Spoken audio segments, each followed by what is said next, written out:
على رسوله الكريم أما بعد فأعوذ بالله السميع العليم من الشيطان الرجيم بسم الله الرحمن الرحيم أمن خلق السماوات والأرض وأنزل لكم من السماء ماء فأنبتنا به حدائق ذات بهجة ما كان لكم أن تنبتوا شجرها أإله مع الله بل هم قوم يعدلون۔ سامعین گرامی، اللہ رب العزت نے 20ویں پارے کے آغاز میں ہی مشرکین مکہ سے چند سوالات کیے ہیں۔ ان کو توحید سمجھانے کے لیے قرآن پاک توحید کے دلائل سے بھرا پڑا ہے۔ توحید پر اللہ رب العزت نے بہت ساری عقلی اور نقلی دلیلیں دی ہیں، اور اس پارے کے آغاز میں ہی مشرکین مکہ سے چند سوالات کیے ہیں۔ پہلا سوال یہ کہ بتاؤ تمہارے معبود بہتر ہیں یا وہ بہتر ہے جس نے آسمان کو بنایا، جس نے زمین کو بنایا، اور جس نے آسمان سے بارش کو نازل کیا، اور جس نے آسمان سے بارش کو نازل کر کے پھر تمہارے لیے پھل باغات فصلوں کا انتظام کیا۔ اور تمہارے وہ معبود جن کی تم پوجا کرتے ہو وہ تو ایک درخت بھی نہیں اگا سکتے، ان کے اندر تو اتنی بھی صلاحیت نہیں، تو پھر تم اللہ کے ساتھ کسی اور کو شریک کیوں کرتے ہو؟ اور دوسرا سوال کیا امن جعل الارض قرارا وجعل خلالها انہارا وجعل لها رواسیا وجعل بین البحرین حاجزا، کیا وہ الہ جو تم جن کی عبادت کرتے ہو وہ بہتر ہیں یا وہ الہ بہتر ہے جس نے اس زمین کو ٹھہرنے کے قابل بنایا، رہنے کے قابل بنایا، جس نے اس زمین میں نہریں بنائیں، جس نے اس زمین میں پہاڑ گاڑے، جس نے اس زمین میں سمندر چلائے، اس رب کے ساتھ تم کسی اور کو کیوں شریک کرتے ہو؟ اور پھر اگلا سوال کیا امن یجیب المضطر اذا دعاہ ویکشف السوء ویجعلکم خلفاء الارض االہ مع اللہ قلیلا ما تذکرون۔ سوال کیا کہ تم میں سے جب کوئی مجبور اور لاچار ہوتا ہے اور وہ مشکلات میں گر جاتا ہے تو کس کو پکارتا ہے؟ اپنے الہوں اور معبودوں کو، ان مورتیوں اور بتوں کو پکارتے ہو کہ اس رب کو پکارتے ہو جو ہر چیز کا خالق ہے؟ یقیناً تم اس رب کو پکارتے ہو جو ہر چیز کا خالق ہے، تو پھر عبادت کے وقت اس رب کے ساتھ دوسروں کو شریک کیوں کرتے ہو؟ اور یہ بات حقیقت ہے کہ مشرکین مکہ بھی جب دریا کی موجوں میں پھنس جاتے، کشتی جو ہے وہ دریا کے اندر گر جاتی، تو اپنے الہوں اور معبودوں کو پکارنا چھوڑ دیتے تھے، وہ بھی اس وقت خالص اللہ کو پکارنا شروع کر دیتے تھے، کیونکہ اس وقت ان کا یہ نظریہ تھا کہ اب اگر ان سمندر کی موجوں سے، دریا کی لہروں سے تمہیں کوئی بچا سکتا ہے تو وہ رب ہے جو ہر چیز کا خالق ہے۔ پھر ان سے سوال کیا امن یہدیکم فی ظلمات البر والبحر، کون ہے جو تمہیں خشکی میں، سمندر میں راستوں کی رہنمائی دینے والا ہے؟ کون ہے جو بارش سے پہلے ٹھنڈی ہوائیں چلانے والا ہے؟ یقیناً وہ رب ہے جو ہر چیز کا خالق ہے، تو پھر اس رب کے ساتھ کسی اور کو کیوں شریک کرتے ہو؟ اور پھر ایک اور سوال کیا امن یبدأ الخلق ثم یعید، کون ہے جس نے تمہیں سب سے پہلی مرتبہ پیدا کیا ہے کہ اس سے پہلے تمہارا نام و نشان تک نہیں تھا، تمہیں کوئی جانتا نہیں تھا، اس رب نے تمہیں پیدا کیا، ثم یعید، پھر دوسری مرتبہ بھی تمہیں وہی اٹھائے گا، دوبارہ پیدا کرے گا، اور وہ رب ہی ہے جو تمہیں پیدا کرنے کے بعد زمین و آسمان سے تمہارے رزق کا انتظام کرتا ہے۔ وہ آسمان سے بارش برساتا ہے، زمین اس پانی کو قبول کرتی ہے، پانی کو قبول کرنے کے بعد اپنے سبزے کو اگاتی ہے، زمین سرسبز و شاداب ہو جاتی ہے، پھلوں کو، باغات کو، فصلوں کو اگاتی ہے۔ یہ سارا انتظام کرنے والا کون ہے؟ یہ تمہارے اپنے بنائے ہوئے معبود ہیں یا وہ رب ہے جو ہر چیز کا خالق ہے؟ یقیناً وہ رب ہے، تو پھر اس رب کے ساتھ کسی اور کو کیوں شریک بناتے ہو؟ تو یہ سارے سوال ان مشرکین سے کیے، کیونکہ بالآخر وہ بھی مجبور اور لاچار ہو کے اللہ رب العزت کو پکارتے تھے۔ اس کے بعد اللہ رب العزت نے مشرکین مکہ کا ایک اور اعتراض، اس کا جواب دیا۔ وہ کہا کرتے تھے قرآن پاک میں چونکہ بہت زیادہ سابقہ جو اقوام ہیں ان کے واقعات آئے ہیں، اور ان کے واقعات کو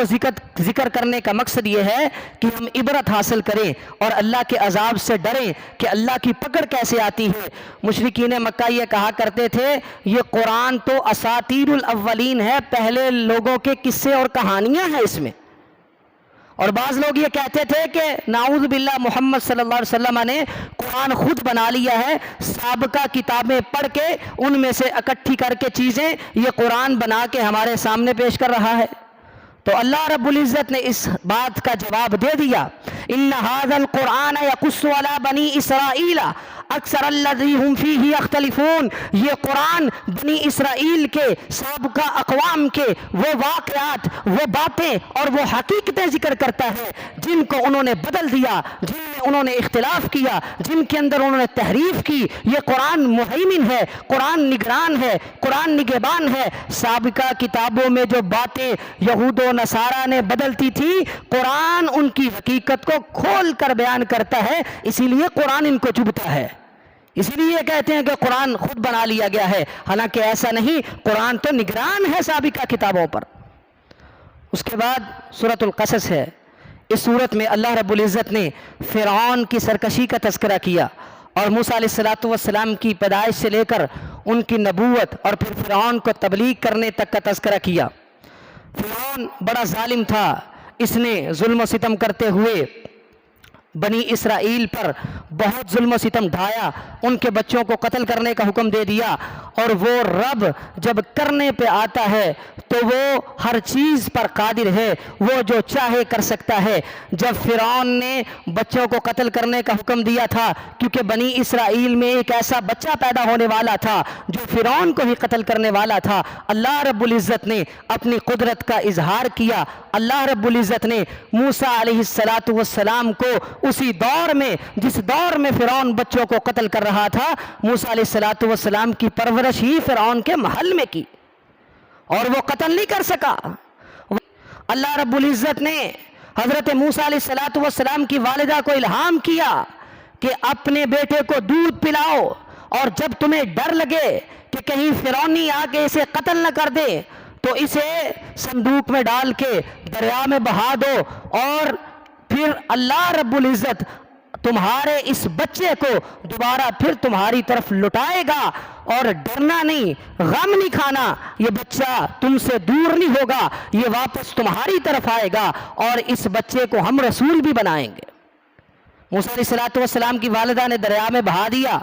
اور موسیٰ علیہ السلام کی بہن کی ڈیوٹی لگائی کہ ساتھ ساتھ چلو دیکھو یہ صندوق کدھر جاتا ہے، ذرا دیکھنا۔ تو وہ صندوق جس میں موسیٰ علیہ السلام تھے وہ فرعون کے محل کی طرف گیا، اسے اٹھایا اور دیکھا اس میں بچہ نکلا ہے، اور یہ ظاہر سی بات تھی کہ یہ بچہ بنی اسرائیل کا ہوگا، اور انہوں نے بچانے کے لیے دریا کے اندر بہا دیا ہوگا۔ یہ بات فرعون کو بھی پتا تھی، لیکن فرعون اس بچے کو قتل کرنے پر قادر نہیں ہو سکا، اس کے دل میں اللہ رب العزت نے یہ بات ڈالی ہی نہیں۔ بیوی نے کہا کہ یہ بچہ ہماری آنکھوں کی ٹھنڈک بنے گا، یہ بچہ کل کلا ہمیں فائدہ دے گا، ہم اسے پالتے ہیں، اپنے پاس رکھتے ہیں۔ موسیٰ علیہ السلام کی پرورش کا زمانہ شروع ہو گیا، دودھ پلانے کا مرحلہ آیا، دائیوں کو بلایا گیا، جو بھی دائی آتی موسیٰ علیہ السلام دودھ پینے سے انکار کر دیتے، دودھ نہ پیتے، منہ ہٹا لیتے۔ وحرمنا علیہ المراضع، ساری کی ساری دائیوں کا دودھ موسیٰ علیہ السلام پر حرام کر دیا گیا تھا، اور وہ اس کو نہیں پیتے تھے۔ بالآخر موسیٰ علیہ السلام کی بہن نے ان سے کہا کہ میں تمہیں ایک دائی بتاتی ہوں کہ جو اس کو دودھ پلائے گی، وہ دودھ پلانے میں بڑی مہارت رکھتی ہے، اور وہ جا کے موسیٰ علیہ السلام کی والدہ کو، یعنی اپنی ہی والدہ کو بلا کے لے آئی۔ اور پھر موسیٰ علیہ السلام نے فرعون کے محل میں پرورش پائی، اور دودھ بھی پیا تو اپنی ماں کا پیا، اور پرورش پا کر جب جوان ہو گئے تو پھر ان کو پتا چلا کہ میں تو بنی اسرائیل سے ہوں، میں قبطی نبی ہوں۔ تو فطری طور پہ ان کے دل کے اندر یہ ہمدردی پیدا ہوئی کہ یہ بنی اسرائیل جو ہے یہ میرے لوگ ہیں اور فرعونی ان پر ظلم کرتے ہیں۔ تو موسیٰ علیہ السلام ایک دن شہر میں نکلے، کیا دیکھتے ہیں کہ ایک قبطی فرعونی اور ایک بنی اسرائیلی آپس میں جھگڑا کر رہے ہیں۔ بنی اسرائیلی نے حضرت موسیٰ علیہ السلام کو آواز دی کہ میری مدد کرو۔ موسیٰ علیہ السلام آگے بڑھے اور اس بنی اسرائیل کے فرد کو ظلم سے بچانے کے لیے قبطی کو ایک گھونسا مارا، مکہ مارا اور وہ قبطی مر گیا۔ فَوَقَذَهُ مُوسَىٰ فَقَضَىٰ عَلَيْهِ، مارنے کا ارادہ نہیں تھا، ارادہ یہ تھا کہ اس کو ظلم سے روکوں گا، اس کو پیچھے ہٹاؤں گا، لیکن مکہ جب مارا تو وہ قبطی موقع پہ مر گیا۔ اللہ نے تقدیر میں لکھا تھا۔ پھر کیا ہوا؟ موسیٰ علیہ السلام بڑے پریشان ہوئے، اگرچہ یہ قتل ان سے ہوا، ارادے سے نہیں ہوا، بغیر ارادے کے ہوا، دانستہ طور پہ ہوا، لیکن انبیاء کی شان بڑی ہے، انبیاء کے لیے یہ بھی مناسب نہیں۔ اسی لیے موسیٰ علیہ السلام نے فوراً بعد اپنے رب کی طرف رجوع کیا اور دعا کی، رب انی ظلمت نفسی فاغفر لی فغفر لی، اے میرے رب میں نے اپنی جان پر ظلم کر لیا ہے، مجھے معاف کر دینا۔ تو اللہ رب العزت نے فوراً معاف بھی کر دیا۔ اچھا اب قتل ہو گیا، کسی کو نہیں پتا کہ قتل کس نے کیا ہے سوائے موسیٰ علیہ السلام کے اور اس بنی اسرائیل کے فرد کے، کسی کو نہیں پتا۔ رات ہو گئی، رات کو آرام کیا، سو گئے، اگلے دن اٹھے، موسیٰ علیہ السلام کے دل میں ڈر تھا، خوف تھا کہ اگر پتہ چل گیا کہ قتل میں نے کیا ہے تو کیا بنے گا۔ پھر کہتے ہیں بازار میں نکلے موسیٰ علیہ السلام، پھر دیکھتے ہیں کہ وہی آدمی بنی اسرائیل کا جو گزشتہ کل ایک قبطی کے ساتھ لڑائی کر رہا تھا، آج پھر وہی لڑائی کر رہا ہے اور موسیٰ علیہ السلام کو آواز دیتا ہے مجھے بچاؤ۔ موسیٰ علیہ السلام اس سے کہنے لگے تو ہی گمراہ ہے، کل بھی تو نے مجھے بلایا تھا اور تیری وجہ سے میرے ہاتھوں سے یہ جو ہے وہ قتل ہوا ہے، آج پھر تو مجھے بلا رہا ہے۔ موسیٰ علیہ السلام آگے بڑھے، بہرحال آگے بڑھنے کا مقصد یہ تھا کہ اس بنی اسرائیل کے فرد کو اس قبطی کے ظلم سے بچائیں، لیکن اس نے سمجھا، بنی اسرائیلی نے سمجھا کہ شاید موسیٰ علیہ السلام مجھے پکڑ کے قتل کرنے لگے ہیں، اور اس نے شور مچا دیا، کہنے لگا کہ اے موسیٰ آج تو مجھے قتل کرنے لگا ہے جس طرح کل تو نے ایک قبطی کو قتل کر دیا تھا۔ اب وہ قبطی آدمی پاس کھڑا ہے، اس نے سن لیا کہ جو کل قتل ہوا تھا وہ موسیٰ علیہ السلام نے کیا تھا۔ وہ دھڑا گیا، اس نے جا کے فرعون کو بتا دیا کہ کل ہماری قوم میں جو ایک بندہ قتل ہوا ہے وہ موسیٰ علیہ السلام نے کیا ہے۔ اور پھر کیا ہوا؟ دربار کے اندر سارے وزیر اور مشیر بیٹھے، فیصلہ ہوا کہ موسیٰ علیہ السلام کو بھی قتل کر دیا جائے۔ ابھی فیصلہ ہو رہا تھا، دربار میں سے ہی ایک بندے نے جس نے فیصلہ سنا وہ دوڑتا ہوا آیا، گلیوں کے راستوں سے شارٹ کٹ لے کے موسیٰ علیہ السلام کے پاس آیا، آ کے کہنے لگا اے موسیٰ علیہ السلام، آپ کے بارے میں فرعون اور اس کے حواریوں نے یہ فیصلہ کیا ہے، وہ آپ کو قتل کرنے کا ارادہ کر رہے ہیں، آپ یہاں سے چلے جائیں۔ موسیٰ علیہ السلام وہاں سے چلے گئے، اور خوف بھی تھا، ڈر بھی تھا کہیں فرعونی پکڑ نہ لیں، ابھی نبوت نہیں ملی تھی۔ وہاں سے چلے گئے، بھاگتے بھاگتے مدین پہنچ گئے۔ جب مدین پہنچے، بھوکے پیاسے، نہ کھانے کے لیے کچھ تھا نہ رہنے کے لیے گھر تھا، گھر سے بے گھر ہو گئے، مسافر تھے۔ وہاں پہنچے، دیکھا کہ ایک کنواں ہے، وہاں لوگ پانی پلا رہے ہیں، اور دو عورتیں، دو لڑکیاں پیچھے کھڑی ہیں بکریاں لے کر، وہ پانی نہیں پلا رہی۔ ان سے جا کے پوچھا کہ تمہارا کیا معاملہ ہے، تم اپنی بکریوں کو پانی کیوں نہیں پلا رہی؟ وہ کہنے لگی کہ ابونا شیخ کبیر، ہمارا باپ بوڑھا ہے اور ہمارا کوئی بھائی نہیں ہے، اور ظاہر ہے ہم اپنی بکریاں خود چرانے کے لیے آتی ہیں، تو جب یہ سارے چرواہے پانی پلا لیتے ہیں، بعد میں ہم اپنی بکریوں کو پانی پلاتی ہیں۔ موسیٰ علیہ السلام نے کہا یہ کون سی بات ہے؟ موسیٰ علیہ السلام نے ان کی مدد کی، بکریاں پکڑی اور ان کو پانی پلا دیا، اور وہ دونوں لڑکیاں اور دونوں عورتیں اپنی بکریاں لے کے گھر چلی گئیں، اور باپ کے پوچھنے پر انہوں نے بتایا کہ آج ایک ایسا آدمی ہمیں ملا تھا کہ جس نے ہم پر احسان کیا اور ہماری بکریوں کو پانی پلا دیا، اور باپ نے حکم دیا ذرا اس کو میرے پاس لے کے آؤ، وہ کون تھا؟ اور موسیٰ علیہ السلام پانی پلا کے جب وہ لڑکیاں جا چکی تھی، وہاں بیٹھ کے اللہ سے دعا کرنے لگے، ربی انی لما انزلت الی من خیر فقیر، اے میرے رب جو تو خیر مجھ پر نازل کرنے والا ہے اس خیر کا میں محتاج ہوں، مجھے اس خیر کی طلب ہے، مجھے وہ خیر چاہیے۔ اور علماء نے لکھا ہے جب کسی بندے کے پاس گھر بار نہ ہو، جب کسی بندے کے پاس کھانے پینے کے لیے کچھ نہ ہو، تو وہ وہی دعا کرے جو موسیٰ علیہ السلام نے کی تھی۔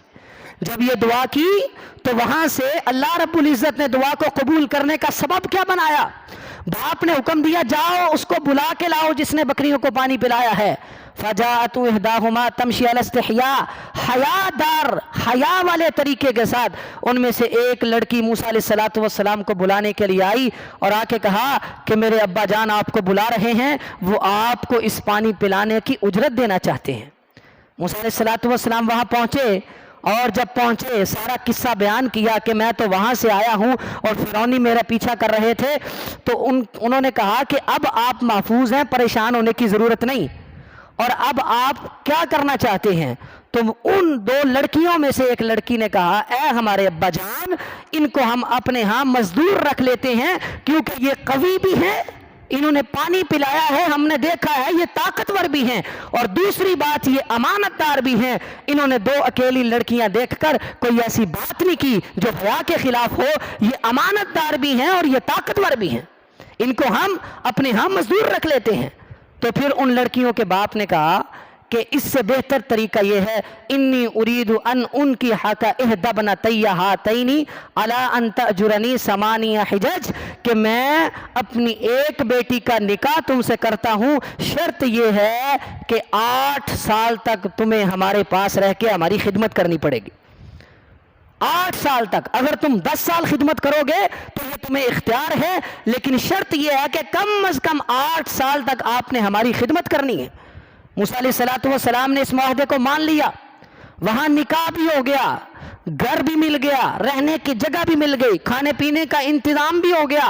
اور پھر وہاں اپنا 8 سال کا جو عرصہ طے ہوا تھا اس عرصے کو پورا کیا۔ جب عرصہ پورا ہوا تو اپنے خاندان والوں کی یاد ستانے لگی کیونکہ سارا کنبہ قبیلہ خاندان مصر میں تھا۔ موسیٰ علیہ السلام نے اپنے بیوی بچوں کو ساتھ لیا اور واپس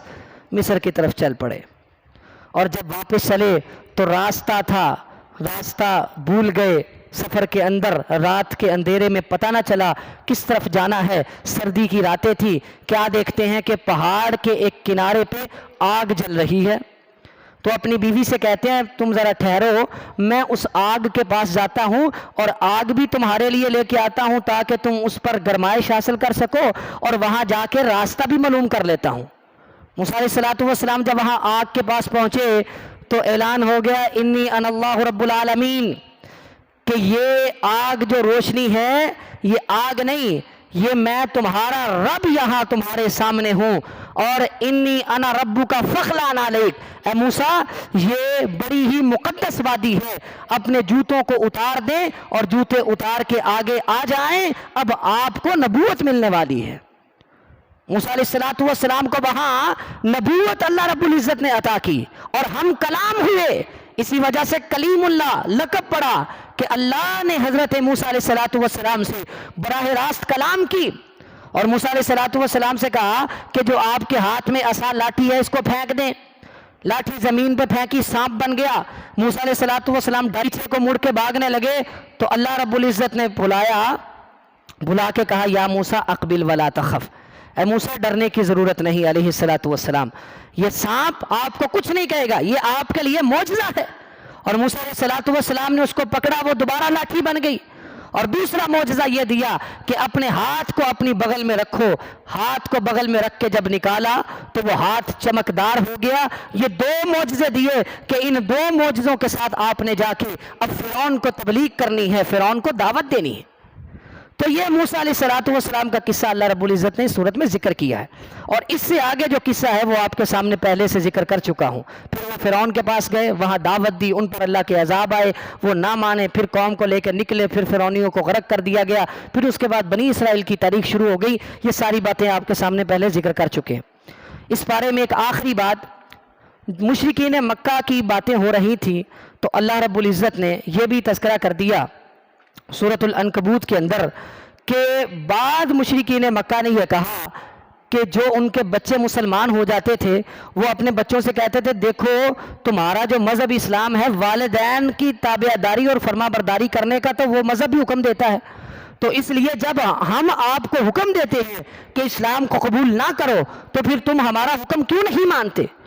اسلام بھی کہتا ہے کہ اپنے والدین کی فرما برداری کرو، اور ہم تمہارے والدین ہیں، ہم تمہیں حکم دے رہے ہیں تو تم ہماری بات کیوں نہیں مانتے؟